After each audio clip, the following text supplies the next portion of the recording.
Okay, so this chapter we discuss about ether and epoxide. The reactions in this chapter is a kind of review, a replay of the earlier mechanism that we learned. So that's a good thing. We'll go over mainly the synthesis and preparation, the same thing, of the ether. And the main reactions, new reactions that we call the Williamson reaction. We'll focus more on the ether, and the ether has some reactions. The ether, it can be broken down by the acid, and the reaction is a nucleophilic substitution reaction. So it's very much similar as the reaction we've seen before. The epoxide, different from the ether, it can react with green iron reagents. This turned out to be a very good way to increase the amount of carbon atoms in the structure through the green iron reagent, and they use epoxide, because the epoxide have at least two carbon atoms, and the green iron reagent has a number of carbon. So when the green iron reacts with the epoxide, it can increase at least 2 more carbons in the structure, and at the same time introduce the alcohol as a product. And so that's a very good reaction. Thioethers will be we just kind of brush through. We'll not really spend time discussing. And the ethers, of course, in nature is very abundant. And there are many compounds that have an ether structure, such as the vitamin E. The vitamin E is oil-based. It has to be dissolved in oil-based solvent because of a huge non-polar structure. Have ether as part of structure. And the Prozac, this is Prozac antidepressant, is also ether. It has aromatic structure. And morphine, of course, this is there are many nowadays for anesthesia, for oftentimes also being used for drug abuse. It's based on the morphine structure and has ethers linking the 2 rings. The modified morphines become heroin, just very slightly modified in one of the structures. I'm not sure which part to be modified. It's modified through a very simple reaction and becomes much more powerful drugs. The naming of the ethers. The ether, it can have a common system, common name, because the ether in organic chemistry for chemists oftentimes is used for solvent, because ether chemically fairly stable. And we just use some of the most common ether as a solvent, as a polar solvent, polar aprotic. And such a solvent, oftentimes it has to be very simple, very available from the alcohol to make. So, for example, the naming will be, common name is end with ether, and the ether have 2 alkyl groups. So these 2 alkyl groups, we follow the alphabetic order. Whichever alphabetic order go first, that'd be the first one we call the name, and in between we have space. So the pretty much unlike any of the IUPAC names that we've seen before, the IUPAC names we've seen before, it is essentially one word. But the ether, because the common name system, it can have 3 words in this one compound. It basically shows you what alkyl groups in the ether. So this compound that has a methyl group here, ethyl group, so it simply says ethyl, methyl ether. Ethyl starts with E, so it's alphabetically will be named first, what we call it first. And this ether is one of the ether we use nowadays, very common in the gasoline. And the groups are the methyl group here and tert-butyl group here. The tert, when we call the alphabetic order, is not being counted. So the even though tert-butyl, we actually look at the butyl. Butyl should be before the methyl. So therefore we call it tert-butyl methyl ether. This is TBME. It is one of the compound we use in gasoline nowadays. The IUPAC name system, we basically need to decide what is the parent. And the parent need to be the alkyl group have two parts, have two alkyl groups. And depends on which alkyl group is bigger, the bigger alkyl groups will be the parent. And the smaller one just treated as an alkoxy substituent. Alkoxy, just like we saw the alkoxide ions come from the alcohol. So here it is. And this compound, we have, this is the ethyl group. And this side has 5 carbons, so is a pentyl group. We could name this as ethyl pentyl alcohol. That would be the common name. But the other name use IUPAC, it decides the system. The system is the longer alkyl group, we name that alkane. And the smaller group, which is ethyl, it'll be combined with together, we name it as asoxy group. So this name will be asoxypentane. So the smaller alkyl group will be named together with oxygen as alkoxy. So this is the example of naming the compound. This naming compound, you can see this is ethyl group, and this part is actually a alkene, and it's a substitute alkene. So using the common name is not manageable. With the common name, we need to this part be a very simple, easy name, but now it's not. So the better way to name is just treat this the bigger part as the parent, and this will be the asoxy group. So this portion, it'll be the alkene, and the alkene we need to decide which atom will be number 1. So give the longest alkene, so either this number one, or this is number 1. This is number 1 has a big advantage because the substituent, the asoxy, will have a position 1. And if this is number 1, then the chlorine is only in the position 2. So this is better treated the first number 1 atom in the alkene to name with. And so this is number 1. This name will be going. This number 1, 2, 3, 4. This is parent chain. And also this compound, for the alkene group, there are 4 substituents. If you look at the alkene group, there's a methyl, chloro, methyl, and this is the big alkyl group, whatever it is. So therefore, there's the E and Z isomers. So therefore, this compound, when we name, we should have the EZ designation. And so that's basically the plan how I name the compound. And so treat this number 1, number 1, 2, 3, 4. And then we need to decide this is the E or Z. And so we compare the high priority atom on the same side or on the opposite side.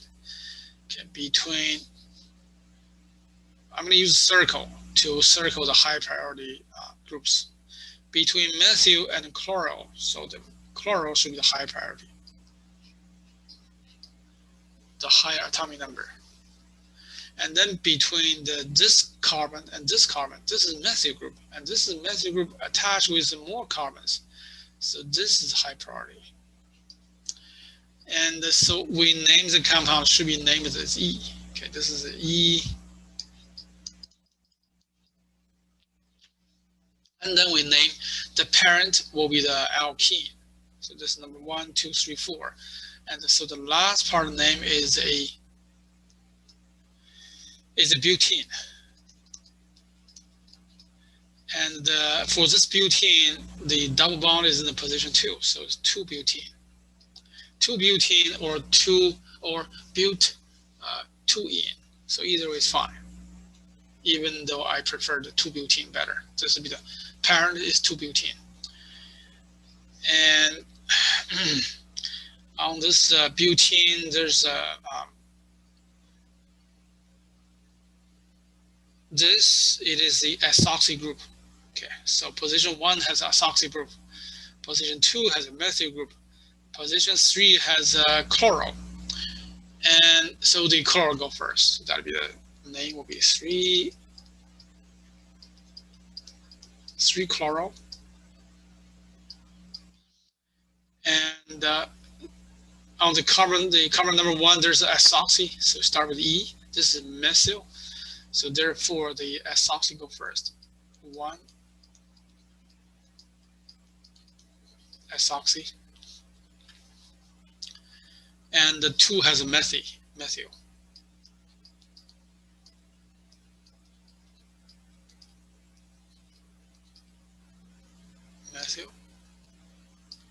And then finally 2 butene.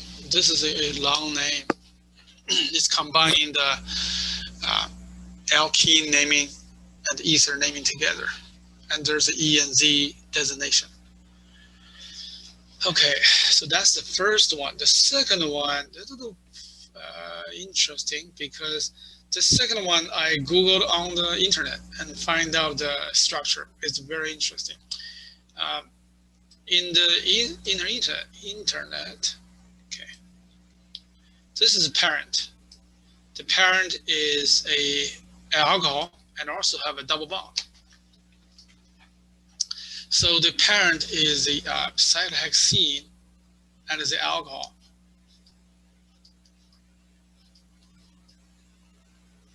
Okay, and is the alcohol. So this compound naming, what is interesting, kind of bizarre, is the 3. This number 3 is not before the in, it is before the all. So that means the naming of this compound, we give the lowest number for in, the double bond, and then the position 3 have a OH group, and so that means this will be number 1, 2, 3. Position 3 has a OH group. And then the position 1, which is this, has a methoxy.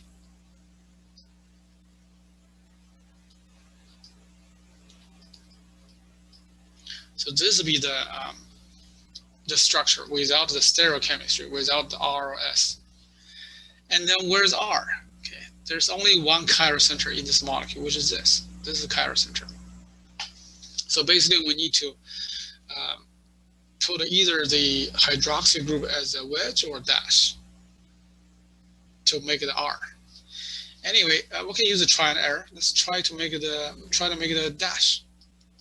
Because dash, if it messed up, I can easily kind of scribble over, turn into wedge. So let's try the dash. If this one give me the R. So if I put the hydroxy as a dash, and this is a carbon, the hydrogen will be the wedge. Hydrogen is pointing toward me, and this is a carbon with double bond. This is carbon with only a single bond. So between the left-hand carbon and the right-hand carbon, and the right-hand carbon, it should have a high priority because this carbon link with 2 more carbons because double bond. This carbon link with 1 more from this direction. So this will be higher priority.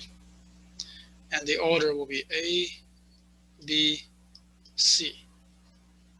Okay, so this is the priority for these 3 groups. And the ABC is the hydroxy as a dash. So far, it looks like from ABC is clockwise. That is R. But since I put hydroxy group as a dash, the actual will have to be the S. Basically, with hydroxy group as a dash, the configuration is S. And that's the exact opposite of what I want. So that means I just need to put hydroxy as a wedge. And that'll be the actual structure with stereochemistry, the wedge dash. So this naming is a little crooked. I have this example from the old PowerPoint, and the tricky part is normally the alcohol should have a higher priority than the alkene. But in this naming, the namer, the person that gives the name, we put the in first, and position 3 is in front of the L, alcohol. So this is basically saying the hydroxyl group, hydroxyl group for the alcohol has to be named after we set the double bond. This makes sense because the alcohol and with ene together we call it enol. The enol compound, to discuss position for the ene is normally more difficult. And the hydroxyl group, since only one atom attached hydroxyl group, it's just easier. The ene double bond involve 2 atoms. It's more difficult, more complicated to designate the position. And so that's basically how we name this compound. We don't see this kind of compound very often. So anyway, the alcohol ethers of structure and physical properties. The ether has a carbon-oxygen bond. There are 2 carbon-oxygen bonds, and the bond angle is slightly more than 109.5, the tetrahedral. It has a lot to do with the alkyl group. Since they are more big, they're pushing each other away and make the bond angle bigger. The ether is a polar molecule because bent structure on the ether bond. And ether does not have the hydroxy group. So it is polar, but without hydrogen bonding. And so the boiling point typically is low, but not that low. It's lower than the alcohol. And so that makes it more volatile. And because there's no hydrogen bonding, the ether does not have very good solubility in water. Because and just like the alkane, the bigger alkyl group make the ether have a higher boiling point mainly because the increased dispersion force between the molecules. And the ether is a polar aprotic solvent because it's polar and no proton, no acidic hydrogen involved in the structure. So it's very good for dissolve some strong base, such as the Grignard reagent. Grignard reagents essentially use only the ether as a solvent because Grignard reagent will react with carbonyl. So there are many polar solvents with carbonyl group cannot be used for Grignard reagent. Ether would be perfect. And ether, the oxygen is basically a Lewis base. It can combine with the Lewis acid, the metal cations as Lewis acid. So the ether has been very good solvent. And a very low boiling point, that means make it easy to process. Once the use the solvent, later we can just fairly easy to remove the solvent because low boiling point. So how to make ethers? The synthesis of ether, there are 3 ways. In the industry, this is probably the most easiest way, is use acid catalyzed dehydration of alcohol. It's mainly the SN2 reaction. And in the lab, organic chemistry lab setting, we can use a Williamson reaction. And the Williamson reaction is basically alcohol becomes alkoxide with a strong base, and the alkoxide as a nucleophile attack the primary alkyl halides to give us ether. So this is probably the most useful. We discuss the most. Not the simplest, not the cheapest, but we use the most. The number 3 is oxymercuration-demercuration. It's very similar to the alkene becomes alcohol, very similar. The difference is with the same catalyst, mercury acetate. The difference is the reactions is done in the alcohol as a solvent.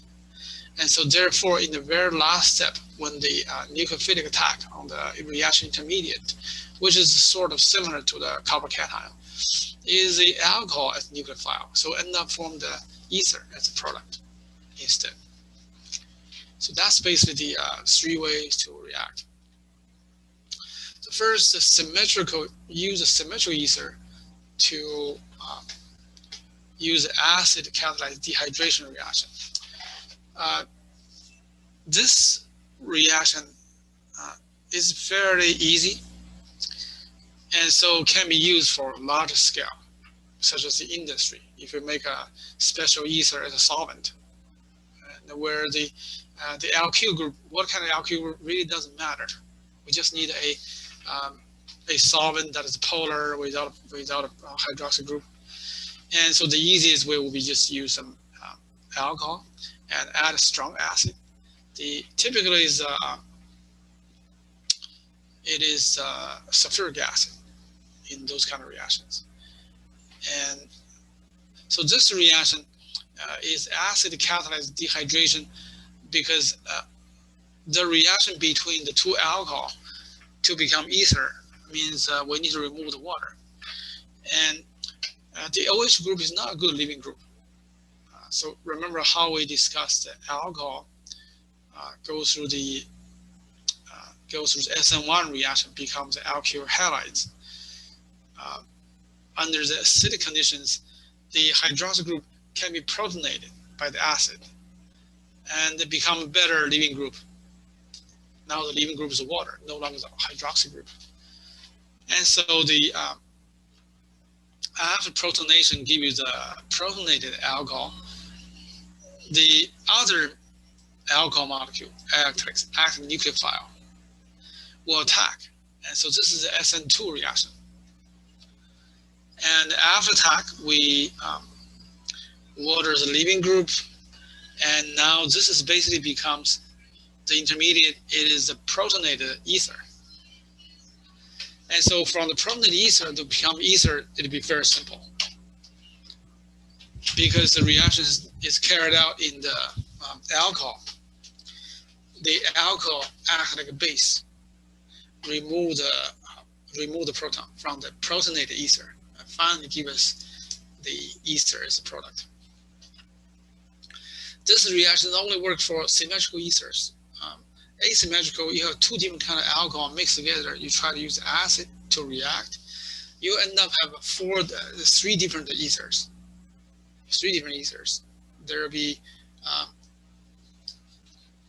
the ether will be, okay, if you mix A and B together, alcohol, try to make an ether of A and B, it'll end up A and B, the mixed ether is only one of the product.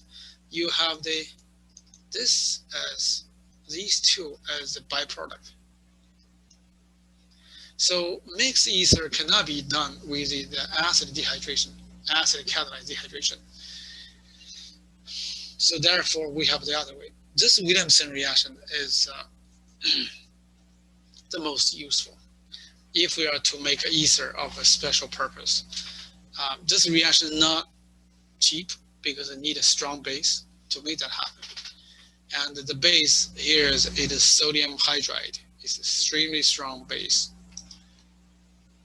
And so this reaction is basically done in 2 steps. First, the alcohol will become the alkoxide by the strong base sodium hydride. And once have the alkoxide anion, we add the primary halides, primary alkyl halides. The primary alkyl halides will be the substrate, and the alkoxide will be the nucleophile. And the reaction, simply just SN2 reaction, will give us the mixed ether. So that's the The Williamson reactions basically have two steps. You first turn the alcohol to the alkoxide ion, the nucleophile, and then followed by the SN2 reaction. Use primary halides, alkyl halides, as a reaction. Because as we know, this is also a very strong base. If the halides, alkyl halides, some secondary or tertiary elimination reaction can take place.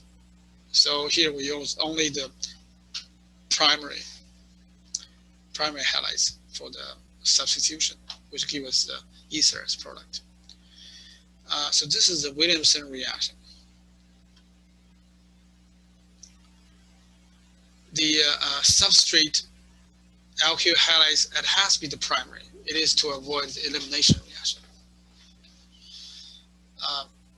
The MTBE, it is substance we use in the industry to replace lead. Okay, nowadays, if you go to any gas station, they always show you this is lead-free gasoline, because in the older days, the lead was added to the gasoline to improve the combustion quality. But of course, later find out the lead, eventually the combustion, the high temperature, and the exhaust. So eventually the lead will get into the atmosphere. It's polluted the air, polluted the water, polluted everything. And just because lead is a heavy metal, but it's fairly more volatile than many other metals. And so if the gasoline keep using the lead, that will eventually pollute the air. And the substitute, it is MTBE. Well, nowadays, MTBE, by the way, also find out the industry and also the gasoline gas station, by using the MTBE, it can also either the using or manufacturing, producing the MTBE, it actually contaminates running water as well, even though it is less toxic. And MTBE is methyl. Okay, MT is methylterbutyl ether. It is the ether we talked about earlier. So to make this alcohol, to make this ether, okay, look at this ether. This ether, we obviously cannot use the acid catalyzed dehydration because it has two different alkyl groups. And if you use the Williamson reaction, there are two ways. So either we turn this part come from an alcohol and attack the methyl group, or we turn this part into alkoxide ion and attack the terbutyl halides. And this is actually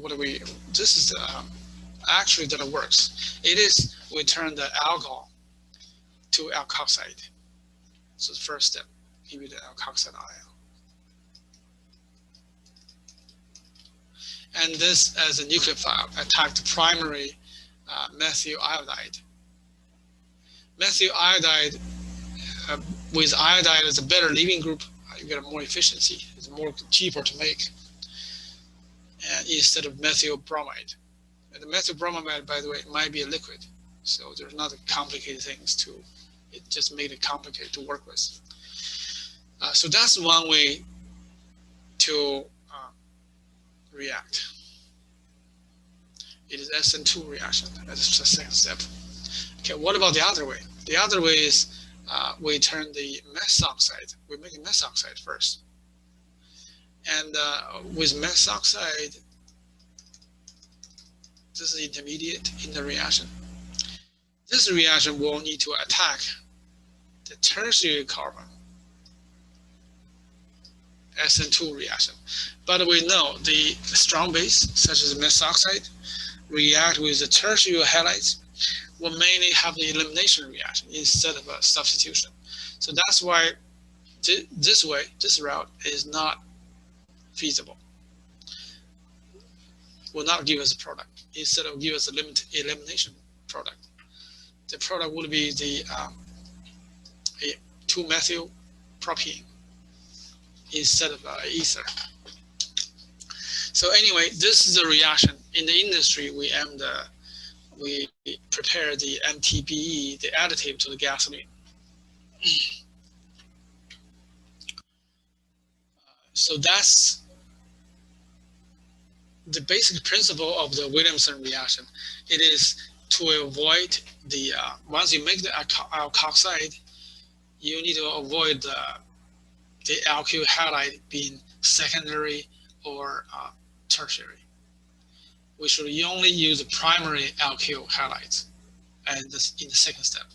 So that's the bottom line.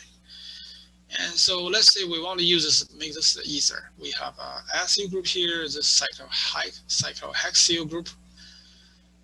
We could either make this as S oxide and attack this chloride, the cyclohexyl bromide or whatever the halide is. Or we turn this part into the alkoxyl. So that'd be cyclohexoxide ions and attack the acyl chloride. So like I said, in the Williamson reaction, we should avoid the secondary or the tertiary halides in the second step.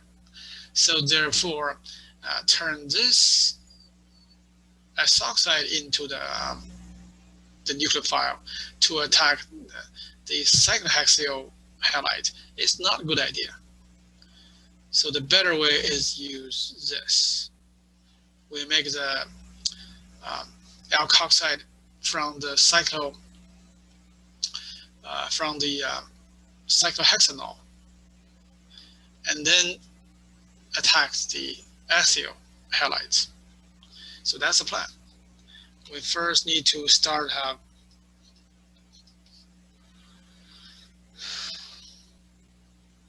we start from this alcohol. By the way, this structure shows kind of interesting. This part uses dash. But is this carbon a chiral carbon? Is this carbon a chiral carbon? No. No. So this really doesn't matter. It just looks fancy. It's either solid or just plain and just single line. So the first step, we should turn this into the alkoxide. The first step, use strong base sodium hydride to make that happen. And the second step, we're going to add the acyl group.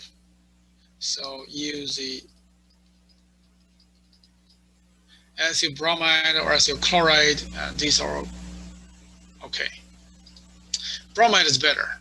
Bromide, even though it's more expensive than the halide, but it's more likely to be liquid and make it more manageable. So there's many options.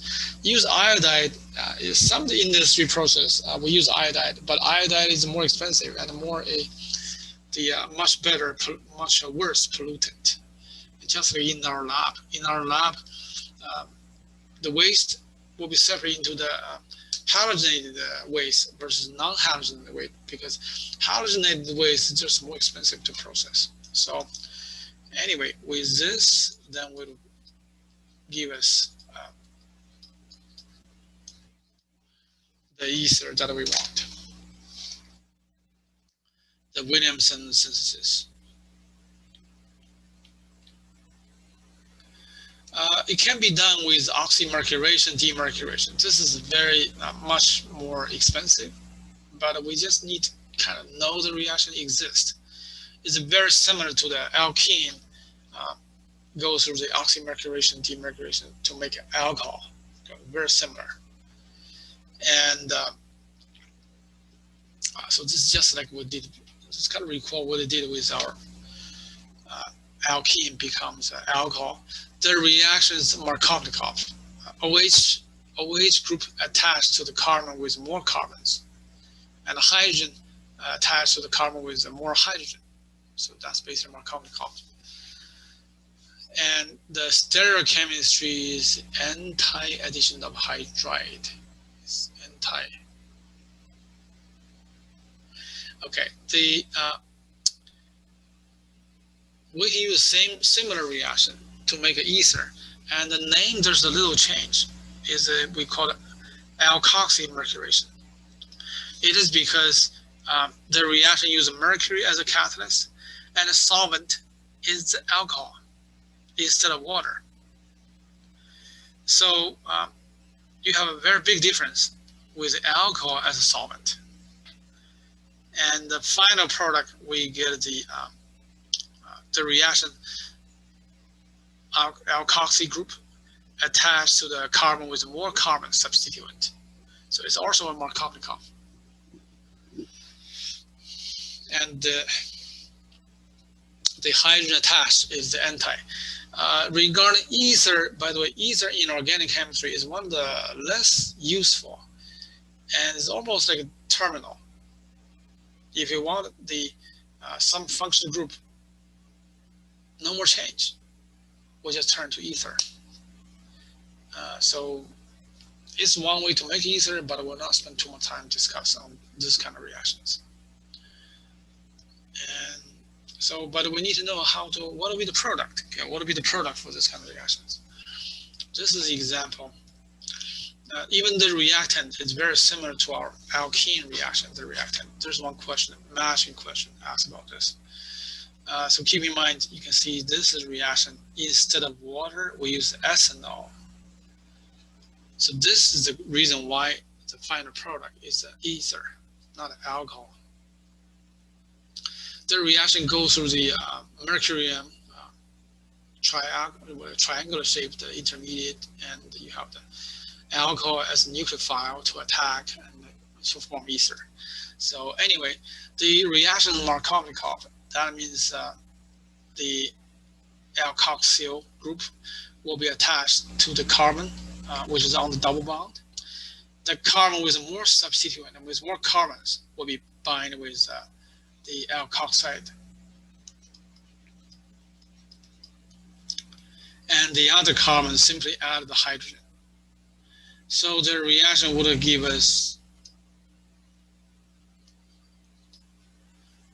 is ether, and the other carbon add a hydrogen come from the sodium boron hydrate. That compound gives a hydrogen here. So this reaction give you this product does not have chiral center, so there's no issue of enantiomers, no enantiomers, only one product. So you get the cyclohexyl ethyl ether, or ethoxide cyclohexane. So we have two ways to name the compound. Okay, so the next part we talk about the reactions of ether. So the first part we deal with how we make the ether, how we prepare the ether. The next part is what kind of reactions ether can do. The ether is chemically more stable than many other functional groups. And so there's really not so much reaction. Those reactions has to be very harsh conditions to make that happen.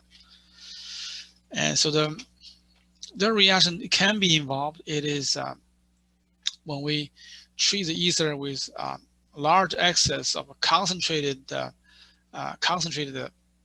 strong acid, hydrochloric acid. And the reaction product, it goes through a series of protonation, deprotonation, nucleophilic substitution reaction, eventually give us both become the halides. Ether become halides. This reaction, by the way, in synthesis actually is not very useful. So we just need to know what the reaction looks like, what kind of structures give us halides, and that'll be it. And so the reaction is kind of interesting to review what we learned before.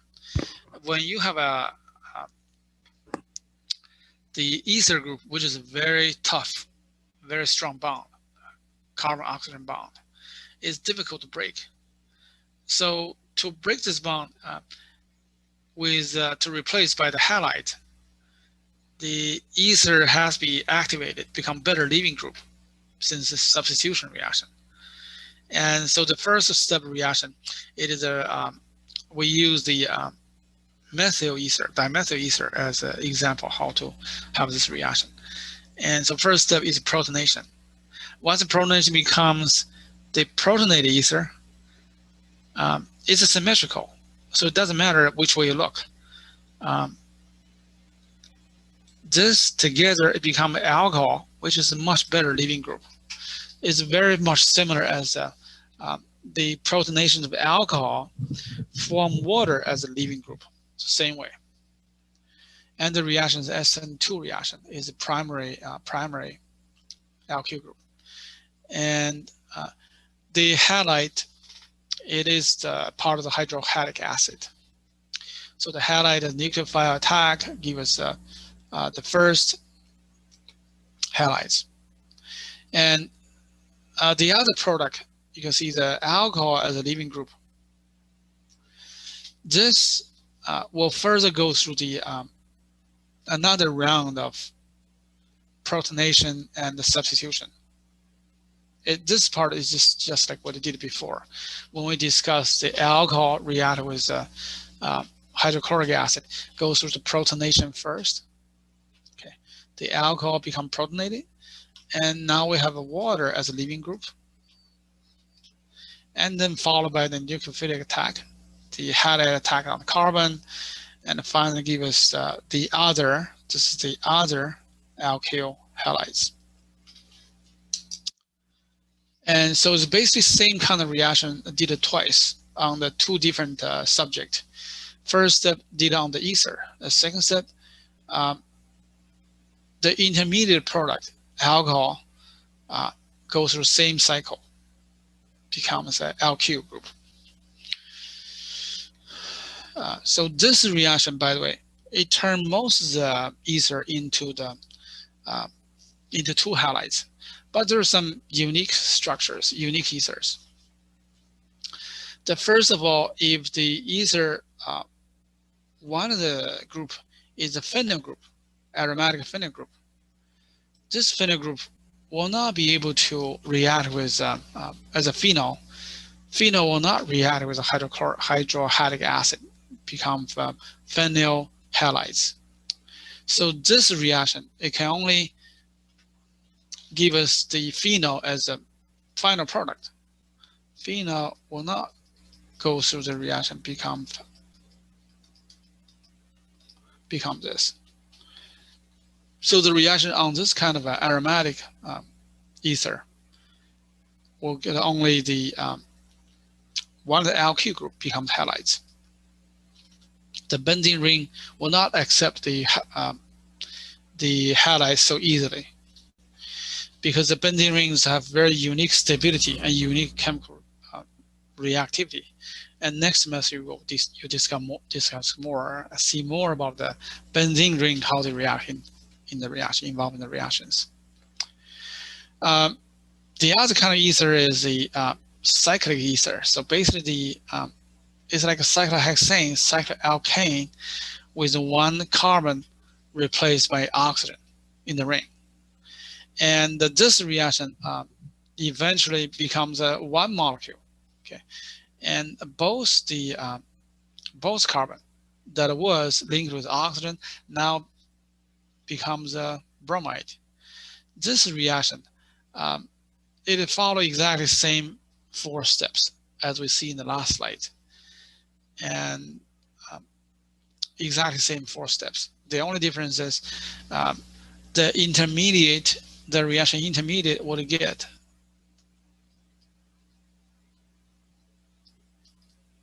this is the after first step protonation and nucleophilic attack. You give the halogenated alcohol, and then goes through same protonation on the hydroxyl group, and then the nucleophilic substitution on this group replace the water. Give us the dihalides. So this is the ether that is cyclic. By the way, we've seen that form a compound very similar when dealing with green iron reagents. This is THF. THF if treated with excess hydrochloric acid, hydrohalide acid, will give you dihalides. So these are just the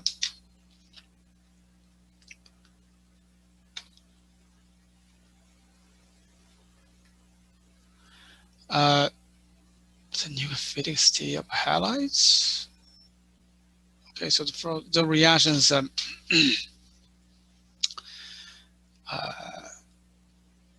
the reactivity of those hydrohalide acid. We learned in the SN2 reactions, nucleophilicity in the protic solvent, it follows this order. The iodide is stronger than bromide and the chloride and then fluoride. It depends on the size of the ion. And because the nucleophilicity of those anions is very important in those SN2 reactions, as we've seen before. The ether reaction with a hydrohalide acid, it is basically 2 sets of nucleophilic attack by the halides. And so the activity of the halides is very important because SN2 reaction. The strength of a nucleophile is very important in those reactions. So that's why in such reactions, when the ether has been broken down by the hydrohalide acid, the hydroiodic acid would be the best. But iodine typically is more expensive, so we rarely use them in the synthesis. And also iodine as a compound, it easily can be oxidized by the oxygen. So we try to stay away from iodide. The fluoride is has a very weak reactivity and also highly toxic. So we stay away from the hydrofluoric acid also. Hydrofluoric acid is a big problem. It's a big challenge to use because the hydrofluoric acid dissolves glass. So we cannot use the hydrofluoric acid in the reaction to produce a fluoride. And so the reaction, the hydrochloric acid is good, it's cheaper, it's cheapest than the other hydroiodic or hydrobromic acid. But it's not very effective because the weaker nucleophilicity of the chloride ion. So typically the bromide, again, would be the safest to use. It's most more available than the others. And so the reaction of ethers use those pretty products to a complete mechanism. So we use the acid to break down the ether. The reaction is basically a repeat of those protonation and the nucleophilic attack by the bromide. And so the mechanism I will not get into detail, just kind of write down the final product. You would get, so again, those carbon that are used to link with the oxygen, it now link with the halides. And again, this is cyclohexyl group.